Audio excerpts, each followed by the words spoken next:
3,20,00,000 ரூபாய் மதிப்பீட்டில் 610 மீட்டருக்கு துவங்கப்பட்டது. ஆனால் 100 மீட்டர் நீளத்திற்கு மட்டுமே தற்போது வரை கட்டப்பட்டுள்ளது.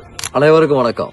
பொதுவா இந்த திமுகவை பாத்தீங்கன்னா எல்லா விஷயத்திலயும் மக்களுக்கு துணை நிக்கிறேன்னு பொய் விளம்பரம் பண்ற மாதிரியே நமது கிள்ளியூர் சட்டமன்ற தொகுதியின் சட்டமன்ற உறுப்பினர் மக்களுக்கு துணை நிக்கிற மக்களோடய இருக்கிறேன்னு பெருமிதம் கொண்டுட்டு இருக்கிறாரு. நாம இப்ப இருக்கிறது கன்னியாகுமரி மாவட்டத்தின் கடைக்கோடி பகுதி.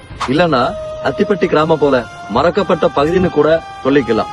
ஆமாங்க, வைக்கலூர் பருத்திக்கடவு பகுதி சுமார் 250 குடும்பங்கள் வரை வசித்து வருகிறார்கள். பேச்சிப்பாறை அணை துவங்கி தாமிரபரணி ஆற்று நீர் கடலில் இணையும் ஆற்றின் கரை பகுதி தான் இந்த வைக்கலூர்.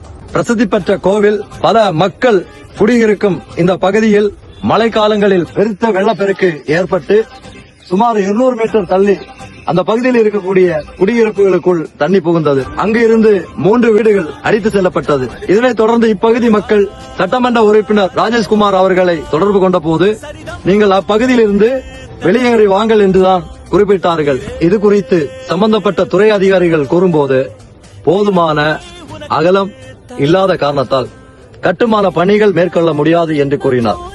இதற்கு மாற்று வழியாக ராக் ஆர்மர் எனப்படும் கற்களை பயன்படுத்தி சாலை துண்டிக்கப்படாமல் இப்பணியை விரைந்து செயல்படுத்தி நிரந்தர தீர்வு காண தளபதியார் சுட்டிக்காட்டிய வெற்றி வேட்பாளர் மரியாதைக்குரிய தம்பி சபின் அவர்களுக்கு விசில் சின்னத்தில் உங்களுடைய பிரதான வாக்குகளை தாருங்கள். இந்த ஊர் மக்கள் பலரும் முறையிடும் கோரிக்கைகளை கவனம் கொள்ளாத சட்டமன்ற உறுப்பினர் திரு ராஜேஷ்குமார் அவர்கள் தேர்தல் நேரம் மட்டும் வாக்கு சேகரிப்பதாக குமரல் என்று கூறி விடைபெறுகிறேன். நன்றி, வணக்கம்.